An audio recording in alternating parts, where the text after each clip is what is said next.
Meloni Musk viral వీడియోలో ఏముంది? నిజంగానే మెలోనీ మస్క్ ముద్దు పెట్టుకున్నారా? డీప్ ఫేక్ వీడియోలను ఎలా గుర్తించాలి? 2024 డిసెంబర్ 7 రాజధాని ప్యారిస్ లో నోత్రడామ్ కేథెడ్రల్ పునఃప్రారంభ వేడుకలను ఫ్రాన్స్ ఘనంగా నిర్వహించింది. ఈ చర్చ్ 2019లో అగ్ని ప్రమాదానికి గురైంది. గత కొన్నేళ్లుగా ఈ చర్చకు మరమ్మతులు నిర్వహించారు. చర్చ్ పునఃప్రారంభోత్సవానికి Donald Trump, Tesla CEO Elon Musk, Italy ప్రధాని జార్జియా మెలోనీతో పాటు పలువురు ప్రపంచ నాయకులను ఫ్రాన్స్ అధ్యక్షుడు ఇమాన్యుయల్ మాక్రాన్ ఆహ్వానించారు. ఈ వేడుకలో ట్రంప్, ఎలాన్ మస్కును ఇటలీ ప్రధాని మెలోనీ కలిశారు. ఇరువురు నవ్వుతూ ముచ్చటించిన దృశ్యాలకు సంబంధించిన వీడియోలు కూడా బయటికొచ్చాయి. ఇప్పుడు ఈ వీడియోలే ఆన్లైన్లో పలు రూమర్లకు కారణమయ్యాయి. అయితే ఓ వీడియో మాత్రం బ్యాడ్ టర్న్ తీసుకుంది. ఈ వీడియోలో Tesla CEO Elon Musk Italy ప్రధాని మెలోనీ ముద్దు పెట్టుకుంటున్నట్టుగా ఉంది. ఈ వీడియో డిసెంబర్ 7 నుంచి సోషల్ మీడియాలో తెగ వైరల్ అవుతోంది. దీనికి ఇయమోర్ అంటూ ఇటాలియన్లు ఈ వీడియోకు క్యాప్షన్లు పెడుతున్నారు.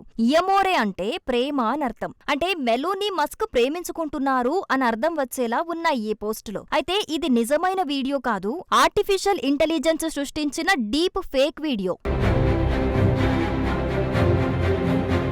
వీడియోను మరింత జూమ్ చేసి చూస్తే అది డీప్ ఫేక్ వీడియోగా మనకు స్పష్టంగా అర్థమవుతుంది. సరిగ్గా గమనిస్తే కొన్ని పాయింట్ల వద్ద చేతులు మారిపోయాయి. ముద్దు పెట్టుకుంటున్న వ్యక్తులు కూడా వేరు. ఇద్దరూ ముద్దు పెట్టుకోవటానికి తిరిగినప్పుడు తేడాలు క్లియర్గా కనిపిస్తాయి. ఆ ఇరువురు వ్యక్తుల్లో కనీసం మస్క్, మెలోనీ పోలికలు కూడా లేవు.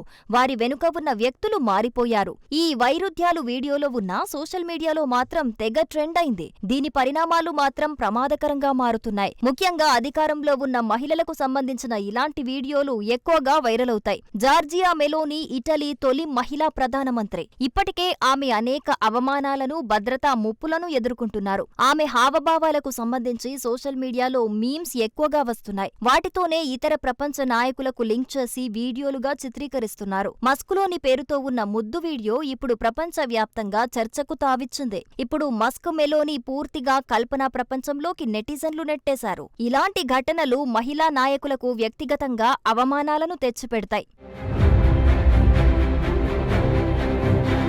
కల్పిత వీడియోలతో మహిళా లీడర్ల వృత్తి సంబంధిత ప్రామాణికతను కూడా ఇబ్బంది పెడతాయి. ఇప్పటికే రాజకీయాల్లో మహిళలు లింగ వివక్షతపై తీవ్రంగా పోరాడుతున్నారు. పురుషాధిక్య ప్రపంచంలో తమ విశ్వసనీయతను నిరూపించుకోవటానికి మహిళా నాయకులు సవాళ్లను ఎదుర్కొంటున్నారు. డీప్ ఫేక్ వీడియోలు వారి వృత్తిని ఇబ్బందికరంగా మార్చే ప్రమాదం ఉంది. కల్పిత కంటెంట్ కారణంగా వారి గౌరవానికి భంగం కలుగుతుంది. వ్యక్తిగత ప్రతిష్టల విషయాన్ని పక్కనబెడితే ఏఐ సృష్టించిన కంటెంట్తో నాయకుల రాజకీయ భవిష్యత్తుకే ముప్పు వాటిల్లే అవకాశం ఉంది. వాస్తవానికి మెలోనీ మస్క్ మధ్య మంచి స్నేహముంది. వ్యక్తులతో సన్నిహిత సంబంధాలను తాను ఎలా కొనసాగిస్తున్నది ఇటీవల మెలోనీ చెప్పుకొచ్చింది. తాను ఎవరి ఆదేశాలను పాటించటం లేదని తేల్చి చెప్పింది. దౌత్య సంభాషణలను డీప్ ఫేక్ వీడియోలు, కల్పనలు బలహీనపరుస్తాయి. అంతర్జాతీయంగా మిత్రదేశాల అనవసరమైన వైషమ్యాలు పుట్టుకొస్తాయి. అపారమైన విధ్వంసానికి కూడా కారణమయ్యే ప్రమాదముంది. ఒక నాయకుడు అనుచితంగా ప్రవర్తించినట్టు అయ్యే తప్పుడు కంటెంట్ను సృష్టిస్తే ప్రజల్లో ఆ నాయకుడిపై విశ్వసనీయత దెబ్బతీస్తుంది. సమాజంలో అపోహలకు కారణమవ్వటమే కాదు, నిజమైన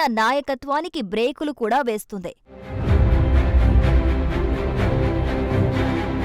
నిజానికి డీప్ ఫేక్ వీడియోలు ఇటీవల కాలంలో పెరుగుతున్నాయి. ఆధునిక సాంకేతికతతో అభివృద్ధికి బాటలు వేసుకోవాలి. దురదృష్టవశాత్తు మంచి కన్నా చెడుకే సాంకేతిక పరిజ్ఞానాన్ని ఎక్కువగా ఉపయోగిస్తున్నారు. ఆర్టిఫిషియల్ ఇంటెలిజెన్స్ తో మనం చెయ్యని పనులను కూడా చేసినట్టు వీడియోలను సృష్టిస్తున్నారు. ఆ తర్వాత వాటిని సోషల్ మీడియాలో పోస్ట్ చేయటంతో వైరల్ అవుతున్నాయి. వాటి కారణంగా ఎందరో జీవితాలు తలకిందులవుతున్నాయి. కొందరికి అంతులేని వ్యధను మిగులుస్తున్నాయి. ఇటీవలి కాలంలో ముఖ్యంగా సెలబ్రిటీలను టార్గెట్ చేస్తూ డీప్ ఫేక్ వీడియోలను ఎక్కువగా సృష్టిస్తున్నారు. చాలా మంది ఈ వీడియోలను నిజమని నమ్మేస్తున్నారు. అక్కడే సమస్యొస్తోంది. సదరు వ్యక్తి అది ఫేక్ అని చెప్పే వరకు అది నిజమో అబద్ధమో తెలియటం లేదు. పైగా నెటిజన్లు దాన్ని ఏ మాత్రం నిర్ధారించుకోవటం లేదు. మన దేశంలో సెలబ్రిటీలకు చెందిన పలు డీప్ ఫేక్ వీడియోలు సోషల్ మీడియాను షేక్ చేశాయి. ముఖ్యంగా పుష్ప హీరోయిన్ రష్మికకు సంబంధించి 3 డీప్ ఫేక్ వీడియోలు బయటికొచ్చాయి. దీపికా పడుకోన్, కాజల్, రణ్బీర్ సింగ్, అమీర్ ఖాన్ వంటి సెలబ్రిటీలకు కూడా ఈ డీప్ ఫేక్ సమస్యలు తప్పలేదు. ఈ డీప్ ఫేక్లపై బాలీవుడ్ స్టార్ అమిత్ వంటి వారు కూడా ఆందోళన వ్యక్తం చేశారు. వాస్తవానికి ఈ deep fake technology creative entertainment కోసం రూపొందించింది. అసాధ్యమైన వాటిని సుసాధ్యం చేసి ఈ డీప్ ఫేక్ తో చూపించొచ్చు. ఎప్పుడో చనిపోయిన నటుడిని మళ్లీ తెరపైకి చూపించడానికి ఈ టెక్నాలజీ ఉపయోగపడుతుంది. అవసరమైతే ఆ వ్యక్తి స్వరాన్ని కూడా యథాతథంగా డీప్ ఫేక్ టెక్నాలజీ సాయంతో మార్చొచ్చు. కానీ దీన్ని కొందరు దుర్వినియోగం చేస్తున్నారు. ఢిల్లీ ఎన్నికల సమయంలో ఓ నేత 2 భాషల్లో మాట్లాడిన డీప్ ఫేక్ వీడియో ఆ పార్టీనే తన సోషల్ మీడియాలో పోస్ట్ చేసింది. దీన్ని వాళ్ళు తమకు అనుకూలంగా ఉపయోగించుకున్నారు. కానీ అదే ప్రత్యర్థులు రూపొందిస్తే మాత్రం వివాదాలకు తావిచ్చేది. ఇక రష్మికను పోలిన డీప్ ఫేక్ వీడియోలు ఇప్పుడు నిత్యకృత్యంగా మారాయి. అయితే ఈ డీప్ ఫేక్ వీడియోలను గుర్తించటం ఎలా?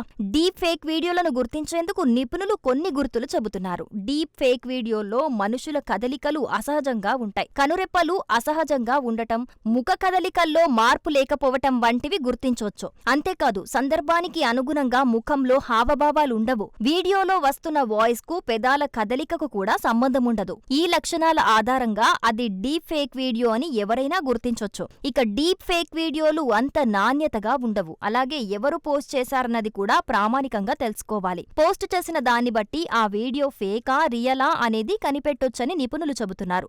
సోషల్ మీడియాలో పోస్ట్ చేసే వీడియోలను నిజమని నమ్మటం మన పొరబాటే అవుతుంది.